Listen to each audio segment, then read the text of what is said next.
Good evening दोस्तों, एक बार फिर से हमारे यूट्यूब चैनल जन ध्वनि न्यूज़ पे आपका स्वागत।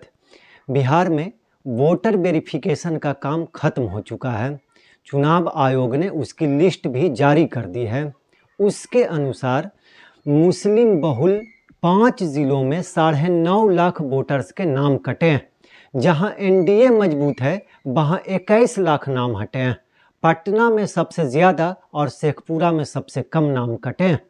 खबर के अनुसार चुनाव आयोग ने बिहार में 1 महीने तक चले गहन पुनरीक्षण अभियान SIR यानी वोटर वेरिफिकेशन के पहले चरण का डेटा शुक्रवार को कल जारी कर दिया है। ड्राफ्ट वोटर लिस्ट के मुताबिक बिहार के नए वोटर लिस्ट में 65,64,000 वोटरों का नाम काट दिया गया है। चुनाव आयोग के मुताबिक ड्राफ्ट वोटर लिस्ट में 7,24,05,756 लोगों के नाम हैं। पहले यहाँ 7,79,00,000 यानी 89 लाख थे। 1 अगस्त को जारी यानी कल आंकड़े में आयोग ने बताया है कि 22,34,000 वोटर का निधन हो चुका है, जबकि 36,28,000 वोटर अस्थायी रूप से दूसरी जगह शिफ्ट हो गए हैं।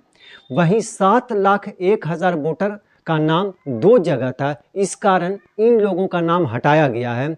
चुनाव आयोग के आंकड़े के मुताबिक मुस्लिम बहुल सीमांचल के 4 जिलों और दरभंगा में 9,65,000 वोटरों के नाम कटे हैं, जबकि एनडीए का मजबूत किला कहे जाने वाले तिरहुत के 6 और दरभंगा के 3 यानी 9 जिलों में कुल 21,29,000 वोटरों के नाम कटे हैं। वहीं महागठबंधन के मजबूत इलाकों पटना और मगध कमिश्नरी के 11 जिलों में 16,57,000 वोटरों के नाम वोटर लिस्ट में नहीं है। मुस्लिम बहुल जिलों में पटना में सबसे अधिक नाम कटे हैं। सबसे ज़्यादा वोटरों का नाम कटने वाले ज़िलों की बात करें तो पटना में 3,95,000 और शेखपुरा में सबसे कम 26,000 वोटरों के नाम कटे हैं। मुस्लिम बहुल इलाकों की बात करें तो सबसे ज़्यादा किशनगंज में 68% आबादी मुस्लिम समुदाय की है, कटिहार में 43%, अररिया में 42%, पूर्णिया में 38 यानी 38% और दरभंगा में 25% मुस्लिम आबादी। अगर विधानसभा वार आंकड़ों की बात करें तो सबसे अधिक किशनगंज विधानसभा क्षेत्र में 49,340 मतदाताओं के नाम ड्राफ्ट लिस्ट से काट दिए गए हैं, जबकि सबसे कम ठाकुरगंज विधानसभा में 29,277 मतदाताओं का नाम ड्राफ्ट वोटर लिस्ट से हटा दिए गए हैं। चुनाव आयोग के आंकड़े के अनुसार तिरहुत कमिश्नरी में सबसे अधिक 12,90,095 वोटरों के नाम कटे हैं। इस इलाके को एनडीए का गढ़ माना जाता है। वर्ष 2020 के विधानसभा चुनाव के आंकड़ों को देखें तो तिरहुत के 6 जिलों में विधानसभा की 49 सीटें आती हैं। इसमें से 33 सीटों पर एनडीए का कब्जा, जबकि महागठबंधन के खाते में सिर्फ 16 सीटें हैं। इसके बाद मिथिलांचल यानी दरभंगा कमिश्नरी भी एनडीए का मजबूत किला। इस प्रमंडल के 3 जिलों दरभंगा, मधुबनी और समस्तीपुर में विधानसभा की 30 सीटें हैं।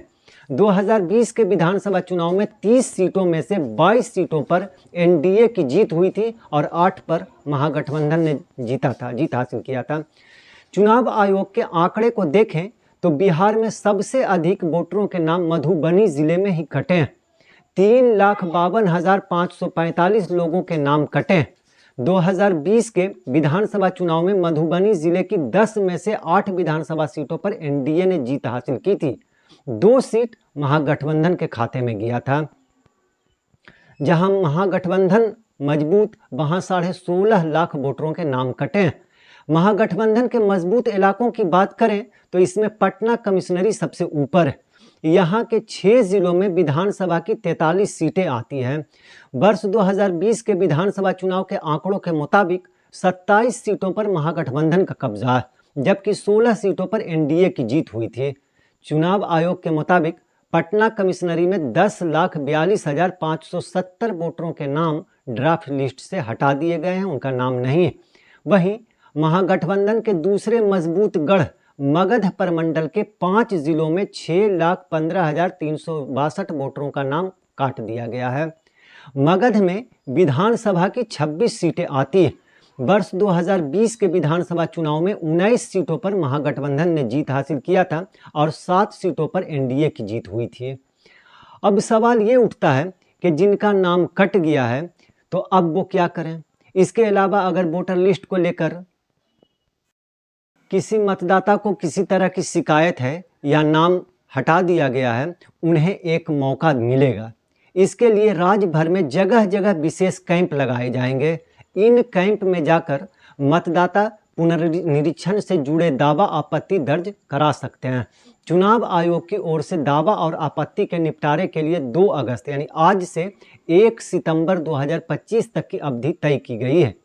दावा आपत्ति के लिए विशेष कैंप राज्य के सभी प्रखंड सह अंचल कार्यालयों के अलावा शहरी निकाय कार्यालयों में लगाया जाएगा, शिविर लगेगा।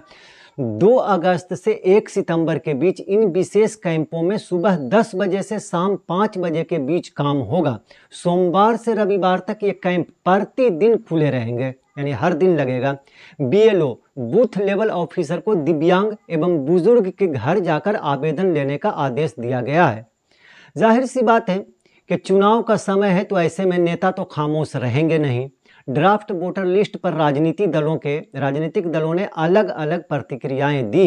भाकपा माले राज्य सचिव कुणाल ने कहा कि आयोग को मृत, अस्थायी रूप से पलायन कर चुके और अनट्रेसेबल लोगों के नाम बताना चाहिए ताकि स्थिति का सही पता चल सके।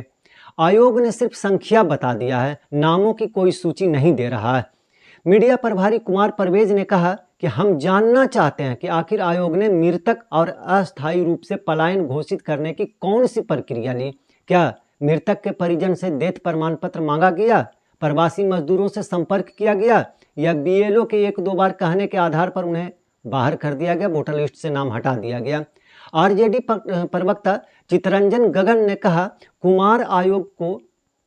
चुनाव आयोग को ये बताना चाहिए कि जनवरी 2025 में प्रकाशित मतदाता सूची से जिन लोगों का नाम हटाया गया है उसका आधार क्या है, किस आधार पर यह पाया गया कि जिन लोगों का नाम हटाया गया वे मृत हैं या फिर दूसरे जगह चले गए हैं। 2 जगहों पर उनका नाम मतदाता सूची में शामिल है या कोई अता पता नहीं है, कुछ तो बताना चाहिए।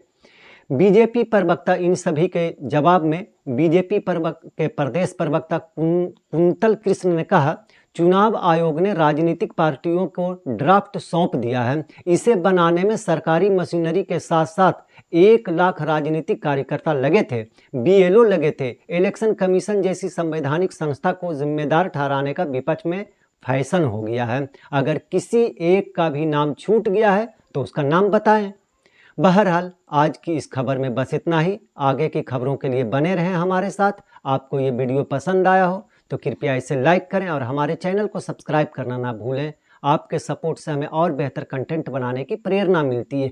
आपका एक लाइक और सब्सक्रिप्शन हमें आपकी सेवा करने का हौसला देता है। कृपया चैनल को सब्सक्राइब करें और हमारे साथ जुड़े रहें।